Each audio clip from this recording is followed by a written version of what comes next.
कारण आजपासून नमो शेतकरी योजनेचं वितरण केलं जाणार आहे। 93,26,000 शेतकरी कुटुंबाला याचा थेट लाभ मिळणार आहे।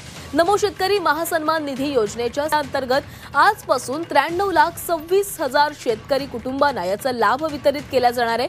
आताच पाहिलेल्या बातमीनुसार महाराष्ट्र राज्यामधील शेतकरी बांधवांसाठी अतिशय मोठी खुशखबर आता आली आहे।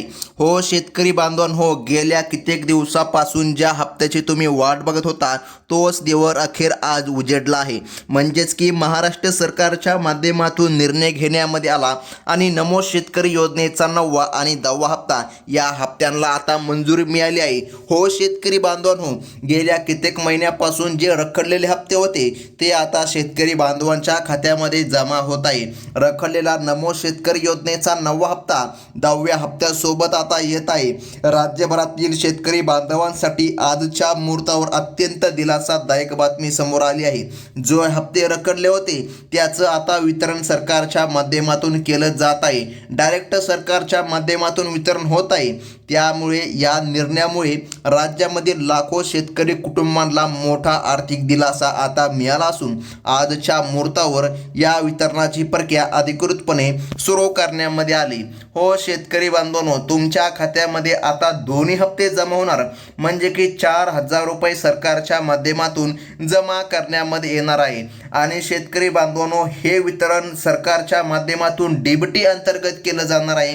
त्यामुळे जास्त चिंता करण्याची गरज नाही। परंतु शेतकरी बांधवांनो, एक चिंताजनक अपडेट आहे, आज संपूर्ण राज्यामध्ये वितरण होणार नाही।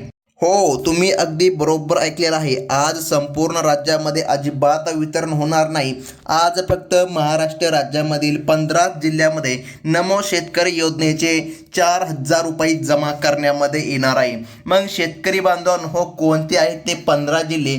ज्या 15 जिल्ह्यामध्ये सरकारच्या माध्यमातून निधी जमा होणार ते तर आपण पुढं बघणारच आहोत। परंतु 15 जिल्हे का? तर मग शेतकरी बांधवांनो, लक्षामध्ये घ्या, महाराष्ट्र सरकारने स्पष्टपणे सांगितलं आहे तांत्रिक काहीतरी प्रॉब्लेम आहे आणि डीबीटी पण खूप स्लोमध्ये चालत आहे। त्यामुळे सरकारच्या माध्यमातून निर्णय घेण्यामध्ये आला, शेतकरी बांधवांना खते खरेदी करण्यासाठी आता मदत देण्यामध्ये येत आहे। त्यामुळे सरकारच्या माध्यमातून टप्प्याटप्प्याने आता निधी वर्ग केला जात आहे। आणि आज महाराष्ट्र राज्यामधील टोटल 15 जिल्ह्यामध्ये नमो शेतकरी योजनेचा 9वा हप्ता, त्यानंतर पुन्हा 10वा हप्ता, असे दोन्ही हप्ते एकत्रित 4,000 रुपये आता मिळणार आहे। तर मग शेतकरी बांधवांनो, आता फक्त लक्षपूर्वक बघत चला कोणकोणते शेतकरी बांधव पात्र असणार आहे। बघा, जर तुम्हाला मागच्या वेळी नमो शेतकरी योजनेचा 8वा हप्ता भेटला असेल तर तुम्हाला असं वाटत असेल की याही प्रकारे आता तुम्हाला हप्ता मिळणार, तर तसं काही घडणार नाही। कारण सरकारच्या माध्यमातून अटी आणि निकष पुन्हा आता जाहीर करण्यामध्ये आले आहे। सरकारने आता हा हप्ता जमा करण्यासाठी पात्रतेच्या आणि अपात्रतेचे नियम लावले आहे आणि अटी लावली आहे। या नियमामुळे जे शेतकरी बांधव पात्रतेमध्ये बसणार, जे शेतकरी बांधव पात्रतेमध्ये नाही बसणार, अशांना देखील आता अडचणीची बातमी म्हणावी लागेल। बघा, आता पात्र यादीमध्ये जर तुमचं नाव येत असेल तरच तुमच्या खात्यामध्ये हप्ता जमा होणार। आता फक्त लक्षपूर्वक बघत चला, केंद्र आणि राज्य सरकारच्या समन्वयातून ही मोठी घोषणा करण्यामध्ये आली आहे। अनेक महिन्यापासून सुरू असलेल्या चर्चेला आणि निश्चिततेला अखेर आता पूर्णविराम मिळाला असून थेट लाभ हस्तांतर डीबीटीद्वारे ही रक्कम शेतकरी बांधवांच्या खात्यामध्ये जमा केली जात आहे। सरकारच्या या निर्णयामुळे शेती कामासाठी आणि दैनंदिन गरजासाठी शेतकऱ्यांना ही मोठी मदत जमा केली जात आहे, ज्याची प्रतीक्षा शेतकरी बांधव दीर्घ काळापासून बघत होते। आता शेतकरी बांधवांनो, फक्त लक्षपूर्वक बघत चला, सरकारच्या माध्यमातून जिल्ह्यांची यादी देखील आता जाहीर करण्यामध्ये आली आहे।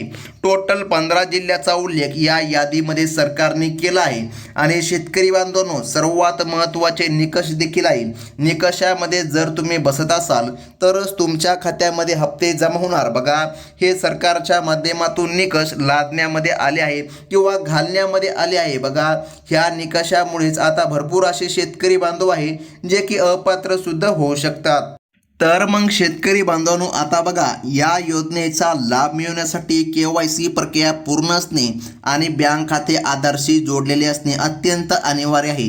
ज्यांच्या बँक खात्याला आधार कार्ड लिंक नाही त्यांना तांत्रिक अडचणी येऊ शकतात. त्यामुळे सर्व शेतकरी बांधवांनी आपल्या जवळच्या बँकेमध्ये जाऊन आपले आधार सेडिंग, आपलं KYC जे काही प्रोसेस आहे ती सर्व काही करून घ्या, अन्यथा तुमचा हप्ता पुन्हा एकदा रखडू शकतो. सरकारच्या माध्यमातून निर्णय झाला, ज्या शेतकरी बांधवांचे KYC पूर्ण असेल अशाच शेतकरी बांधवांच्या खात्यामध्ये निधी जमा केला जाणार आहे. आता बघा, बँकिंग व्यवहारांच्या सुरक्षिततेसाठी सरकारने काही महत्त्वाचे नियम आता लागू केले आहे. यामध्ये प्रामुख्याने उत्पन्नावर आधारित देखील काही मर्यादा ठेवलेली आहे. बघा, सरकारने सांगितलं आहे, जर तुमचं उत्पन्न 2.5 लाखांपेक्षाही वरती असेल तर मग शेतकरी बांधवांच्या खात्यामध्ये हा निधी जमा होणार नाही. हो शेतकरी बांधवांनो, जर तुमचं इन्कम सर्टिफिकेट जर 2.5 लाखांपेक्षा जास्त असेल तर मग तुम्हाला लाभ मिळणार नाही. हे स्वतः सरकारच्या माध्यमातून सांगण्यामध्ये आलं. बघा, ज्यांच्या उत्पन्नाची मर्यादा ठरवून दिलेल्या निकषापेक्षा बाहेर आहे अशा शेतकरी बांधवांना लाभ काही काळासाठी रोखण्यामध्ये आला असून केवळ गरजू आणि अल्पभूधारक गरजू शेतकरी बांधवांच्याच खात्यामध्ये या दोन्ही हप्त्याचं वितरण करण्यामध्ये येत आहे. मग शेतकरी बांधवांनो, सर्वात महत्त्वाची आहे ती म्हणजे की यादी. यादीमध्ये तुमचं नाव येतं का नाही ते तुम्ही आता चेक करून घ्यायचं आहे. जर यादीमध्ये तुमचं नाव येत असेल तर तुमच्या खात्यामध्ये सरकारच्या माध्यमातून नमो शेतकरी योजनेचा 9वा हप्ता, त्यानंतर 10वा हप्ता अशा प्रकारे दोन्ही हप्ते एकत्रितपणे जमा केले जाणार आहे. बघा, वितरणाच्या पहिल्या टप्प्यामध्ये जिल्ह्यांची यादी आता सरकारने जाहीर केली आहे. जिल्ह्यांच्या यादीमध्ये तुमचं नाव आहे का नाही ते तुम्ही आता चेक करून घ्यायचं आहे. बघा, पहिल्या टप्प्यामध्ये सर्वात प्रथम क्रमांकाचा जिल्हा सरकारच्या माध्यमातून सांगण्यामध्ये आला तो म्हणजे की पुणे जिल्हा, त्यानंतर नागपूर. बघा, या 2 जिल्ह्यामध्ये निधी वितरण करण्यामध्ये येत आहे. स्वतः राज्य सरकारच्या माध्यमातून ही न्यूज आता देण्यामध्ये आली. या भागामधील अनेक शेतकरी बांधवांच्या बँक खात्यामध्ये हप्त्याची रक्कम एकत्रित जमा व्हायला आता सुरुवात झाली असून प्रशासनाने हे काम युद्धपातळीवर हाती घेतले आहे. यासोबत नाशिक आणि सातारा या जिल्ह्यामधील पात्र शेतकरी बांधवांच्या खात्यामध्ये सुद्धा निधी आज जमा करण्यामध्ये येत आहे. हो शेतकरी बांधवांनो, सरकारच्या माध्यमातून जिल्ह्यांची यादी आता जाहीर करण्यामध्ये आली आणि पात्र शेतकरी बांधवांच्या खात्यामध्ये आता 4,000 रुपयांचा लाभ एकत्रितपणे जमा करण्यामध्ये येत आहे. आता पुढील क्रमांकाचे जिल्हे पाहून घ्या शेतकरी बांधवांनो. पुढील क्रमांकाचे जिल्हे पाहणं सुद्धा अतिशय गरजेचं आहे. तसेच सोलापूर आणि सांगली या क्षेत्रामधील लाभार्थ्यांसाठी देखील आनंदाची बातमी आहे. येथे रक्कम थेट शेतकरी बांधवांच्या बँक खात्यामध्ये जमा होत असल्याने शेतीसाठी लागणाऱ्या खर्चाची चिंता आता मिटली आहे. हो शेतकरी बांधवांनो, आणि त्यानंतर गडचिरोली आणि चंद्रपूर या 2 जिल्ह्यांमध्ये देखील आजच्या मुहूर्तावर निधी जमा करण्यामध्ये येत आहे. आज बँकांमध्ये सुद्धा आता गर्दी पाहायला मिळत आहे, कारण की शेतकरी बांधवांच्या खात्यामध्ये 2 हप्ते एकत्रित 4,000 रुपये जमा केले जात आहेत. हो शेतकरी बांधवांनो, आता पुढील क्रमांकाचे जिल्हे पाहून घ्या. इतकेच नाही तर धुळे आणि नंदुरबार या जिल्ह्यामध्ये देखील ही प्रक्रिया सध्या योगाने राबविली जात आहे. आजच्या मुहूर्तावर हे वितरण होत असल्याने शेतकरी बांधवांसाठी आर्थिक नियोजनाला आधार मिळाला आहे.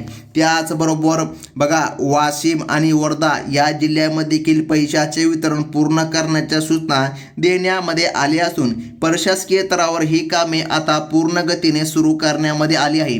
आता शेतकरी बांधवांनो, बघा, अकोला आणि पालघर या जिल्ह्यामध्ये सुद्धा सरकारच्या माध्यमातून निधी जमा करण्यामध्ये येत आहे. शेतकरी बांधवांनो, यादीमध्ये तुमचं नाव येतं का नाही ते तुम्ही चेक करून घ्यायचं आहे. जर यादीमध्ये तुमचं नाव येत असेल तर सरकारच्या माध्यमातून जमा केलेला हप्ता तुमच्या खात्यामध्ये येत आहे. आता शेतकरी बांधवांनो, फक्त लक्षपूर्वक व्हिडिओ बघत चला, कारण की सरकारच्या माध्यमातून सांगण्यामध्ये आलं आज टोटल 15 जिल्ह्यामध्ये वितरण करण्यामध्ये येत आहे. बघा, या प्रक्रियेमध्ये जळगाव आणि भंडारा या जिल्ह्यांचा सुद्धा समावेश आहे. शेवटच्या टप्प्यामधील या जिल्ह्यामध्ये आता निधी जमा करण्यासाठी प्राधान्य देण्यामध्ये आले. टप्प्याटप्प्याने वाटप आता पूर्ण केले जाणार असून ज्यांची KYC पूर्ण आहे त्यांच्या खात्यामध्ये ही रक्कम सुरक्षितपणे आता पोहोचत आहे. हे स्वतः राज्य सरकारच्या वतीने आता स्पष्ट करण्यामध्ये आलं आहे. आता शेतकरी बांधवांनो, बघा, जर तुमच्या मोबाईलमध्ये आतापर्यंत मेसेज आला नसेल तर घाबरून जाऊ नका, थोडासा संयम ठेवावा. अनेकदा सर्व्हरच्या तांत्रिक अडचणीमुळे मेसेज यायला थोडासा उशीरसुद्धा लागू शकतो, परंतु खात्यामध्ये मात्र तुमच्या रक्कम जमा होणार आहे.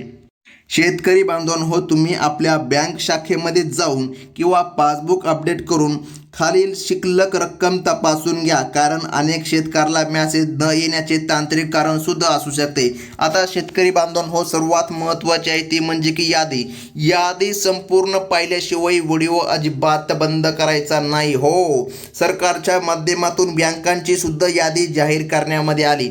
बघा शेतकरी बांधवांनो, यादीमध्ये जर तुमचे नाव येत असतील तरच तुम्हाला लाभ मिळणार. मग कोणकोणत्या बँकेमध्ये सरकारच्या माध्यमातून हप्ते जमा होणार हे सुद्धा पाहून घेणं अतिशय गरजेचं आहे. सरकारी निर्देशानुसार आता सर्व पात्र लाभार्थ्यांच्या खात्यामध्ये पैसे जमा करण्याचे स्पष्टपणे आदेश देण्यामध्ये आले. बँकांचा सर्व्हर सुरळीत झाल्यामुळे ही प्रक्रिया आता अधिक वेगाने पार पडत आहे. कोणत्याही अधिकृत माहितीवर विश्वास बघा. आता शेतकरी बांधवांनो, लक्षामध्ये घ्या, जर आता अफवा जर पसरत असतील की शेतकरी बांधवांच्या खात्यामध्ये 3,000 रुपयाचा एक हप्ता जमा होणार, तर अशा अफवांवर कसल्याही प्रकारे विश्वास ठेवू नका. आपल्या चॅनलच्या माध्यमातून तुम्हाला हमखास ओरिजिनल अशी अपडेट कळविण्यामध्ये येत असतील. आत्ता बघा शेतकरी बांधवांनो, सर्वात महत्त्वाचं म्हणजे सरकारच्या माध्यमातून बँकांच्या याद्यासुद्धा आता जाहीर करण्यामध्ये आली आहे. बघा, या योजनेचा लाभ घेण्यासाठी 12 बँकांची यादी सरकारने दिली आहे. तर मग यामध्ये स्टेट बँक ऑफ इंडिया आहे, त्यानंतर HDFC बँक आहे, त्यानंतर पोस्ट ऑफिस बँक आहे, त्यानंतर कोटक महिंद्रा बँक, त्यानंतर जिल्हा मध्यवर्ती बँक, त्यानंतर जिल्हा सहकारी बँक. बघा, त्यानंतर बँक ऑफ इंडिया, त्यानंतर बँक ऑफ महाराष्ट्र, त्यानंतर ICICI बँक, त्यानंतर ॲक्सिस बँक, त्यानंतर कॅनरा बँक आणि पंजाब नॅशनल बँक. या बँकांमध्ये सरकारच्या माध्यमातून निधी हा जमा करण्यामध्ये येत असतो. बघा, सरकारच्या माध्यमातून आज निर्णय घेण्यामध्ये आला. आजच्या या वितरण प्रक्रियेमुळे शेती कामासाठी लागणाऱ्या बियाणे आणि खात्यात बघा, आता शेतकरी बांधवांनो लक्षामध्ये घ्या, तुमच्याला जे बियाण्यासाठी काय खर्च लागणार आहे. बघा, सरकारच्या माध्यमातून 4,000 रुपये वितरित केले जात आहे आणि आता तुमच्या खात्यामध्ये हा निधी जमा होत आहे. त्यामुळे तुम्हाला खते खरेदी करण्यासाठी आता मदत मिळणार आहे. शेवटी शेतकरी बांधवांनो, बघा, आपला मोबाईल नंबर तुमचा कोणता आहे ते तुम्ही तुमच्या खात्याशी लिंक करा, आधारशी लिंक करा. बघा, असे काही छोटे छोटे काम आहे जी जर तुम्ही केली तर तुम्हाला कसल्याही प्रकारे अडचण येणार नाही आणि तुमच्या खात्यामध्ये हप्ता जमा होणार. आता शेतकरी बांधवांनो, यादीमध्ये तुमचं नाव आलं का? जर आजच्या या बँकांच्या आणि जिल्ह्यांच्या यादीमध्ये जर तुमचं नाव आलेलं नसेल तर अजिबात घाबरून जाऊ नका, कारण उद्या सुद्धा यादी जारी करण्यामध्ये येणार आणि उद्या जेव्हा कधी यादी जारी होईल तेव्हा सर्वात प्रथम तुम्हाला या आपल्या चॅनलच्या माध्यमातून कळविण्यामध्ये येणार आहे. त्यामुळे आताच आपल्या चॅनलला सबस्क्राईब करून घ्या. धन्यवाद.